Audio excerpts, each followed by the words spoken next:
members of the media, we were John. our invitation to attend this media conference.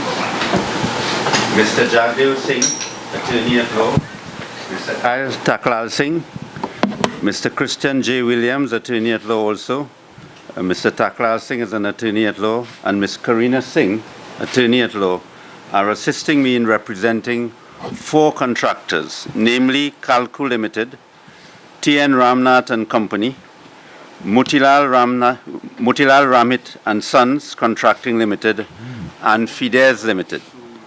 We have asked you to come here this morning because we wanted to respond to public statements made by Minister Stuart Young and other members of the government in respect of the claims filed by our clients against EMBD and the counterclaims filed against them by EMBD. The proceedings in these matters have been very voluminous, and it has been impossible to read all of the documents and to study all of them during the period of time since my retention in these matters. Having regard, however, to what I have read, it is clear to me that based on my preliminary research on the law, there is a major misconception of the legal basis of the claims. The basis of the claims is that the cartel-type behavior referred to by Minister Young can constitute a civil cause of action against our clients in Trinidad and Tobago. In order, however, for that cartel-type behavior to constitute a civil cause of actions against our clients, it was necessary for there to have been an amendment to the existing laws of Trinidad and Tobago for that purpose. The claims of EMBD against our clients are based on the premise that principles of cartel law, which were made law by an Act of Parliament in England, apply to alleged actions or conduct of persons in Trinidad and Tobago. In England, Parliament enacted an Act of Parliament to create a statutory cause of action to make certain types of agreements between and among business persons a civil offence. The attempt in this case of the EMBD to make unlawful alleged agreements of business persons in respect of commercial enterprises can have adverse effects on commercial activities in our country. If the present common law or existing statute law has to be extended to cover the alleged impugned conduct of our clients in this case, the public, including the business community, would be entitled to be consulted in respect to any such proposed fundamental changes. Even if in Trinidad and Tobago there is an agreement amongst and between business persons to have fixed prices for the provisions of certain types of goods or services or works to be done, that is not unlawful under our law. If that is unlawful under our law, then it brings into question the activities and business enterprises of many businesses in Trinidad and Tobago. There is no law in our country which make those activities unlawful. In England, an Enterprise Act was passed in 2002 to make cartel activities among business persons a civil cause of action. This is the act that was passed in England. This act does not apply to Trinidad and Tobago. This act applies to England. If the provisions of this act have to apply to Trinidad and Tobago, the government would have to introduce a law containing some of these provisions in the law in order for that to happen. That is not the position in Trinidad and Tobago, however. These and other matters of law we will deal with later in this media briefing. Our clients, I want to give you an idea of what the case is about. Our clients filed claims against EMBD for sums due and owing under contracts in respect of which they did roadworks. EMBD filed defenses and counterclaim against each of the contractors. EMBD is contending that the contracts were illegal and is making claims against our clients for restitution of the monies paid to them under the contract. EMBD instituted a claim against Fidesz Limited for restitution of some monies paid to it in the execution of works performed under the contract it entered into with Fides Limited. It is not our intention to respond to all of the allegations made by Minister Young. We in our response would show that based on the principles of law, the counterclaims made by EMBD against our clients cannot be sustained in law. Cartel law. The foundation of the counterclaim filed by EMBD against our clients, which Minister Young told the public about, and which he said would result in the claims against our clients succeeding, is that our clients were engaged in cartel-type behavior. This cartel-type behavior, however, referred to by Minister Young, is not unlawful under our laws, and therefore the opinion of Minister Young cannot be supported by the principles of the existing laws in Trinidad and Tobago. The existing common law and statute law in Trinidad and Tobago do not make the cartel-type behavior which Minister Young referred to in his speeches unlawful, because business alliances and corporations are entitled to have agreements to advance common business interests.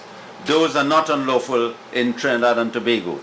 The foundation of the counterclaim, therefore, by EMBD, relying on this cartel-type behavior as being unlawful in Trinidad and Tobago, is misconceived and erroneous in law. If Minister Young wanted that cartel-type behavior, which he referred to be regarded as unlawful by the courts, he would have had to introduce a bill in the Parliament to become an act of Parliament. That bill would have had to be passed in the House of Representatives and in the Senate, and would have had to be assented to by the President. It would then become the law of Trinidad and Tobago. The government now cannot retrospectively make that cartel-type behavior referred to by the minister unlawful for the purposes of the facts of this case, because the principle is that that law would not be able to be applied retrospectively against our clients. In England, there was no cartel-type law as referred to by Minister Young. The British government had to draft the law to make that cartel-type conduct unlawful in civil law under British law. That law was then debated in both Houses of Parliament. It was then passed by both Houses of Parliament, and it was assented to by the Queen, thus becoming law in England, and as I showed you just now, the Enterprise Act of 2002 of the United Kingdom. That act expressly made provisions in the act for the courts to declare the cartel-type behavior referred to by Minister Young unlawful. That act also provided a strict and definite process by which a cartel was recognized in law. That act identified in law what a cartel was, and then show how cartel behavior could have been prosecuted both civilly and criminally. That act requires the evidence to sustain a cartel-type claim in England to be supported by a very high standard of evidence in order to succeed. The courts in England have consistently demanded that in order to establish a cause of action involving such cartel-type behavior, the evidence has to be supported by cogent and the evidence has to be cogent and compelling to support the cause of action. The foundational basis of the state's case is therefore unsustainable in law, and the court in Trinidad and Tobago is likely to hold that the counterclaims of EMBD are frivolous, vexatious, and an abuse of process of the court. The other question of law I want to address you on is that the case by EMBD also relies upon a principle known as conspiracy in civil law. Minister Young is also relying on a case of conspiracy in civil law among the four contractors. In order to prove such a conspiracy, however, it is necessary to prove several ingredients before the cause of action in conspiracy could be established. A conspiracy in civil law is one of the most difficult claims to establish. Our clients are not agreeing that there was any conspiracy. So I'm making these points on the basis that assuming but not admitting that there was an alleged conspiracy. The law reports are filled with cases which show that governments believed that they had strong cases in conspiracy against persons. But when the evidence unfolded, the evidence which came before the court showed that the governments could not prove to the court that there were agreements between and among the persons to do the unlawful acts or to take action to effect the unlawful purposes as alleged in those cases. Having looked at the proceedings which Minister Young referred to, I have not seen a sufficient cause established on the face of the proceedings in the counterclaim to establish a cause of action in conspiracy against our clients, because I see difficulties in law in the establishment of proving any agreement between or among our clients. Civil contempt. The counterclaims which have been filed by EMBD against our clients are claims in civil law, which means that the government is claiming redress in the form of damages and compensation. Since it is a civil case, the case would have to be tried by a judge alone and not a jury. If a jury was trying this case and not a professional judge, the statements which were made by Minister Young in respect of our clients and the claim of EMBD could have amounted to a civil contempt. The reason for that is that the jury who would have been the deciders of the facts of the case would have been prejudiced because there would have been a prejudgment by the government, and it could have prejudiced the fair trial of a matter. That does not apply to Trinidad and Tobago, because civil cases are not determined by members of the jury, determined by a professional judge. In a famous case decided in England, known as the Attorney General versus the Times newspaper, the Supreme Court of Britain, which consisted of the same judges who sit in the Privy Council, held that where there was pre-trial publicity about the merits of a civil matter which was before a civil court, a newspaper which published public discussions and comments on the merits of a dispute before the court, prior to the court determining the matter, that prejudiced the fair trial of a matter and amounted to a contempt of court. In that particular case, it was held that it was not a contempt of court. I mention these matters to you because you, as the public now, you are the jury of the facts, and you would ask yourself the question that if it is that the state had such a strong case, why would the state be going to the public for the public to decide a case when this case has to be decided by a professional judge? Differences between evidence and statement made by Minister Young. The difference between evidence and statements made by Minister Young. Now, this is very important for members of the public to understand. It's not everything that is said or every statement made or every fact about a case could be admissible as evidence in a trial. And it is important for the members of the public to understand that, so that not everything which Minister Young said in his statements to the media would constitute or can constitute evidence in a trial. In other words, in law, there is a distinction between statements and evidence. In order for statements to become evidence, or in order for matters which are being relied upon to become evidence in law, the law of evidence sets out conditions for those statements or other matters to be admitted as evidence, and for matters referred to in statements of Minister Young to be admitted in evidence. Before the trial of this matter, our clients are entitled to make applications to the court to strike out many parts of the statements which Minister Young referred to from the proceedings in that case, in order to have the court determine the matter ultimately only on evidence which is admissible before a court. In a civil case, if a judge finds that what is stated by the government to be in its case, that is in the written pleadings and the matters filed by the government, but then the government cannot produce the law to support that that evidence is admissible, or produce the evidence what is stated in the pleadings for the purpose of establishing the cause of action, the judge would then have to dismiss the case of EMBD. Now, I don't want to go into some of the facts, because I will fall into the same error that Minister Young fell into by trying to get the public to determine the case. But there are matters, if you can consider, there are matters which you can be engaged in everyday life, but that doesn't necessarily mean that that becomes evidence in a court of law. But I suppose during question time you can ask me and I can try and give you some answers. An important matter has arisen from the statement made by Minister Young. The government normally, if it has a strong case, would not go to the public and make statements about the strength and merits of its case.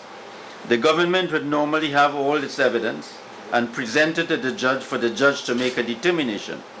In this case, however, the government argued the merits of its case to the people. I have no problem with that. That is, if the government wants to do that, they can do that. It tried to make the people decide the case. The government was therefore judge and jury of the case and tried to make the people also decide the case. My point, however, is that it seemed to me that the only purpose of the government doing this was for Minister Young to paint the picture before a trial that the contractors were guilty of the wrongful act. But the government would have to show that in a court of law. The government was also trying to put pressure on a court to prejudice a fair trial of the matter. This is wrong in this particular matter because you can make comments about a case, but the way these comments were made and some of the statements which were made, I do not think that they ought to have been made.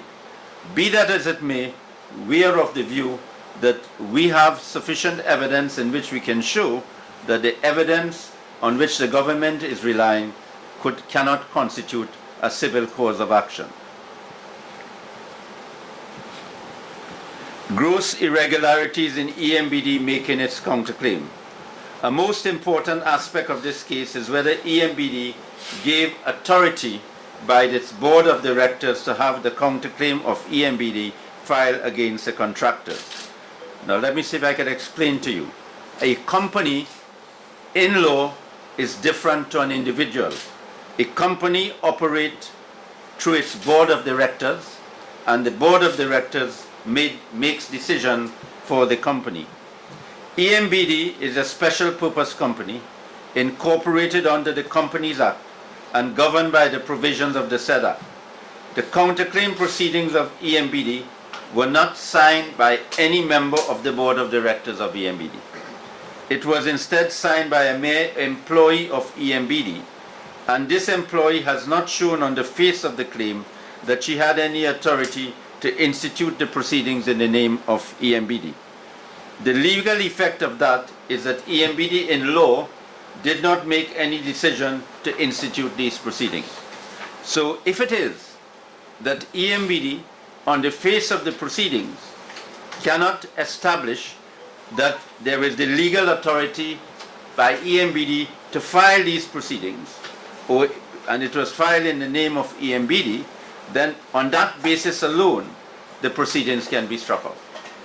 Now, the reason I am raising this with you is that it has been held that where you have state companies, ministers of government are not entitled to act for the state companies. In other words, that amounts to political interference in the functions and duties of the board of directors. A minister of government cannot make a decision which the board of directors of EMBD is supposed to make. The board of directors of EMBD, in the light of the statements made by Minister Young, must give to the public explanations in respect of the institution of these proceedings. It must clear the air as to whether it made any decision to institute these proceedings by its board of directors. The public must be told what were the considerations which were discussed by the board, if there were any such discussions before any decision was made to institute these proceedings. If the board doesn't give that evidence now, we would be entitled to get the court to compel EMBD to give that explanation. We have information that a government minister communicated with the board to put pressure on the board for these proceedings to be filed. On the face of the proceedings which have been filed in the name of EMBD, no member of the board of directors or the CEO signed the proceedings, and there is no mention of any resolution of the board of directors authorizing the proceedings to be filed. Further, there is no resolution of the board of directors attached to the proceedings as evidence that the board of directors met and authorized these proceedings to be filed. This defect in the proceedings has very serious consequences in law because the EMBD in law is a separate legal entity from the government or from a minister of government. Let me deal a little on the forensic investigations which the government boasted about to file these claims. Minister Young in his statement spent a long time telling the country of the great forensic work which occurred during his tenure as minister in order to have these matters filed. But our clients and we as lawyers are entitled to know the circumstances in which these forensic investigations were initiated.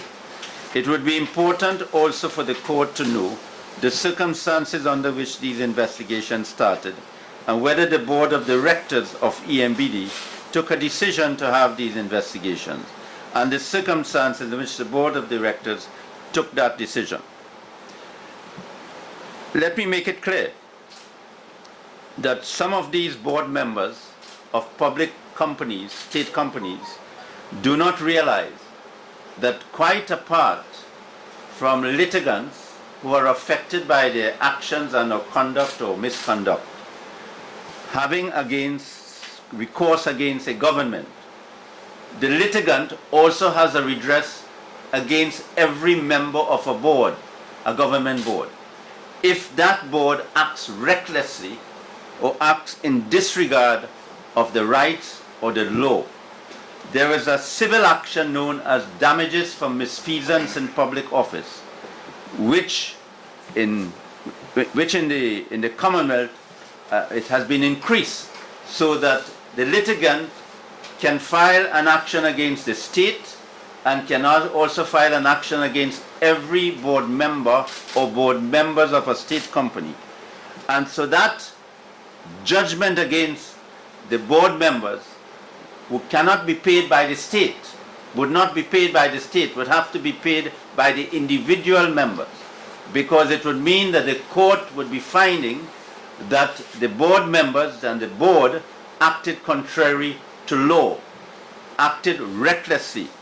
A government can decide that they would pay it, but it may be different governments at that time when this matter is determined. Or there may be another government, but a government can always decide that if there's a judgment against board members, that it could pay that sum of damages. I'm making this point because more and more I am seeing that state boards believe that if they act unlawfully, that is a matter for the government to see about. And they do not realize that they themselves are exposing themselves to liability in the future when a judgment can go against their property, against whatever monies they have in respect of actions that they take while they are board members. The court would be entitled to know which official of EMBD instructed the forensic investigators and worked with the investigators during the investigations, and to whom in EMBD were the investigators accountable during these investigations. Was any minister of government at any time involved in the process of selecting the investigators, these forensic investigators, commencing the investigations by the investigators, instructing the investigators, and advising the investigators as to what to do? These are questions which must be answered by the board members of EMBD. The way I understand the system operates under the Constitution is that the board members decide that we want to have an investigation, a forensic investigation, but we do not have the financing for that. So we then approach the line minister.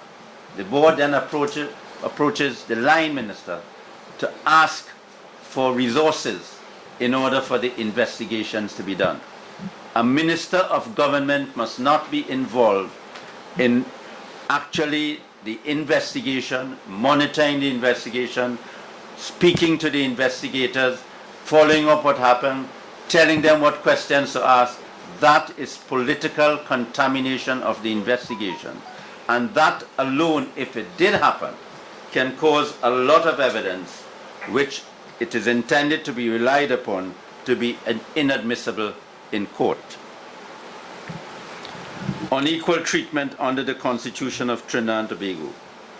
Our information is that there are over 100 registered contractors doing work in the state sector. These contractors are doing similar works which are done by our clients.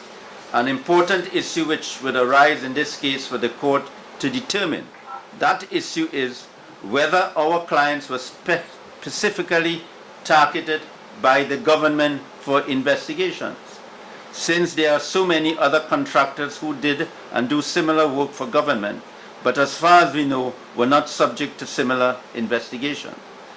The question which arises here, which would arise in court, why were these companies chosen?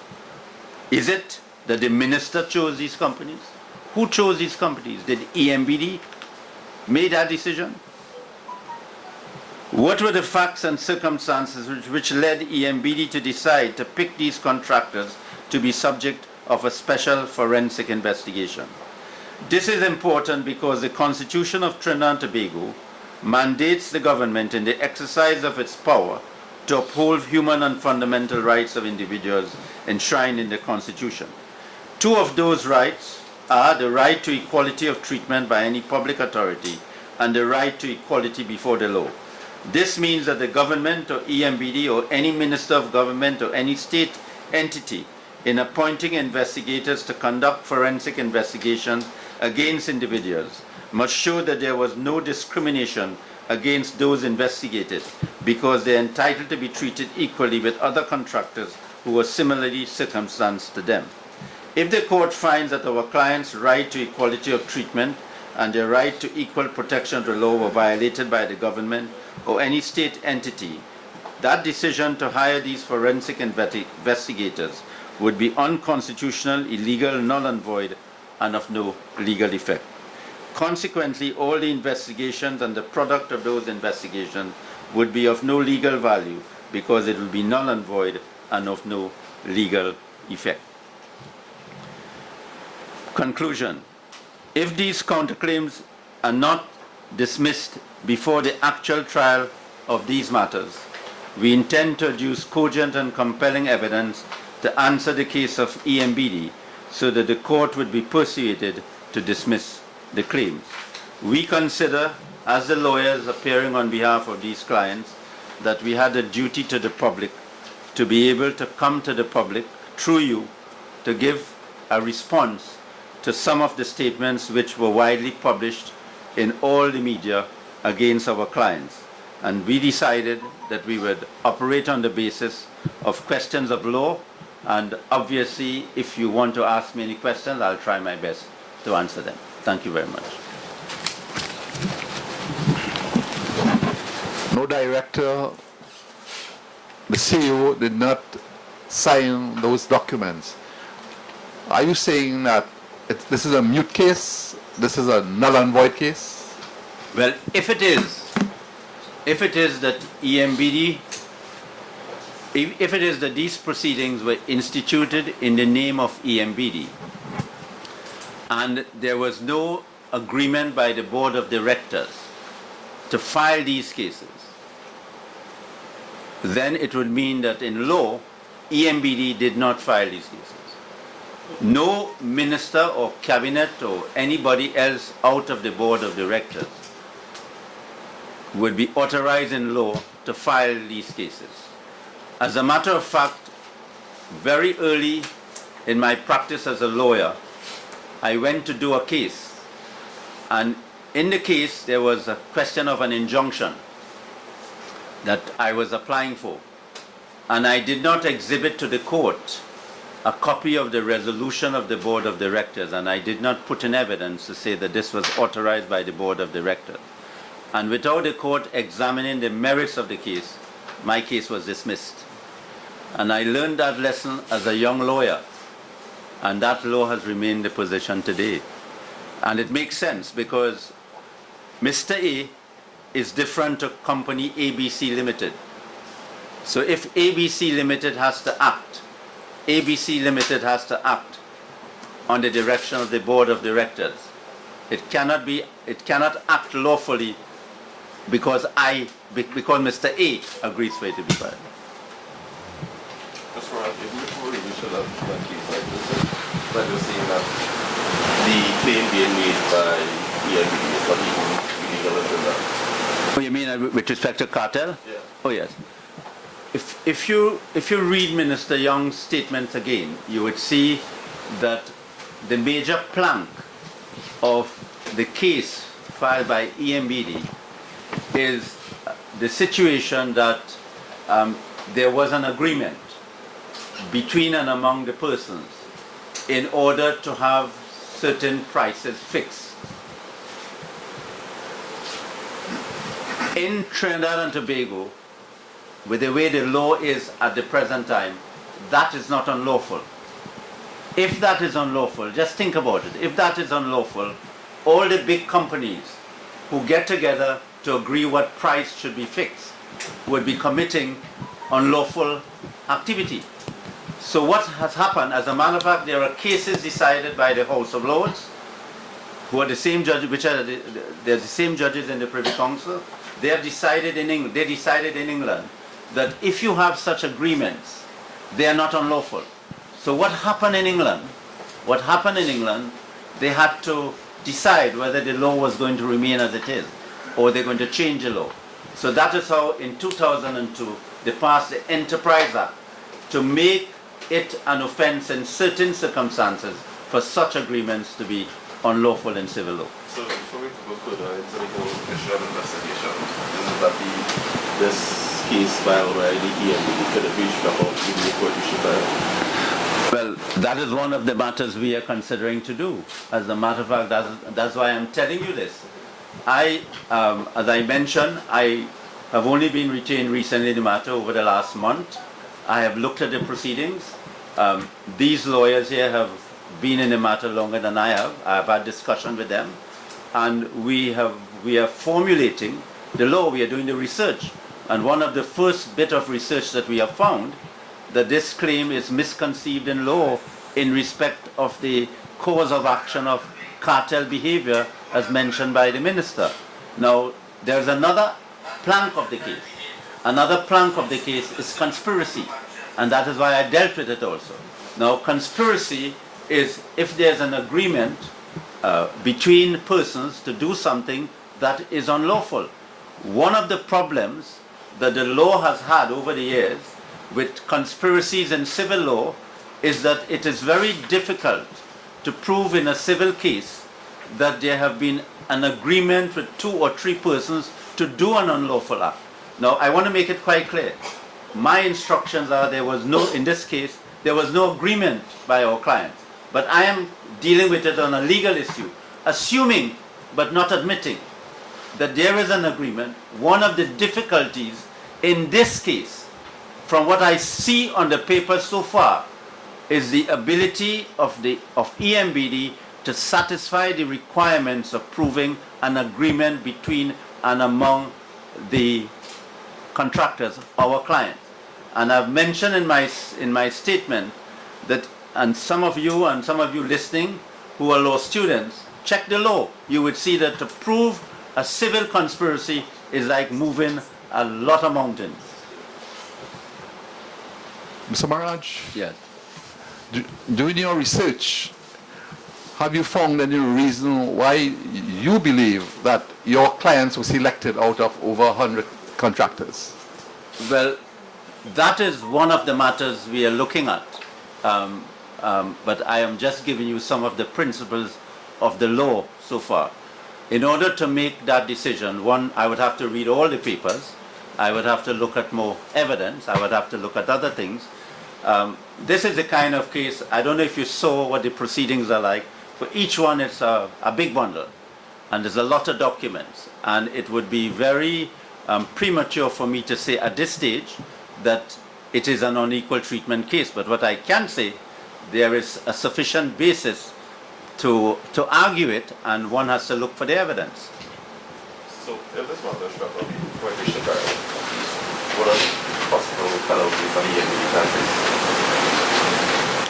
Well, remember, there's a claim against EMBD for monies by our clients.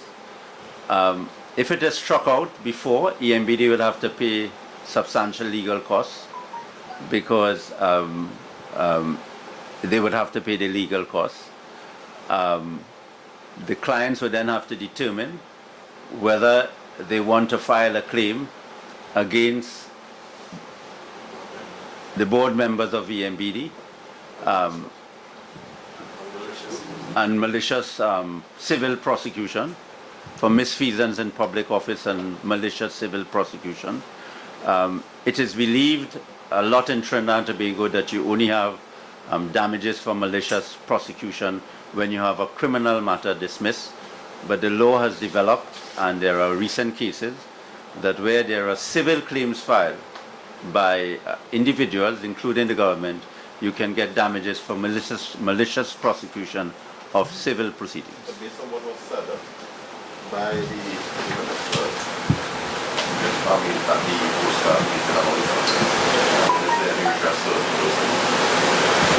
Oh, you mean for defamation? Oh yes. I mean that we have 4 years in which to consider that. A defamation action can always be filed. But what we'll have to do is that before we consider actually filing that, it may be that we can file it even during the case, because after we do all of the research and we decide, we'll have to make a decision on that. But those are all matters that we are considering. But this case is going to cause me to take probably the whole of next year off just to concentrate on this case, because it's very voluminous. So, is it the consensus of the team here that this matter is going to fail?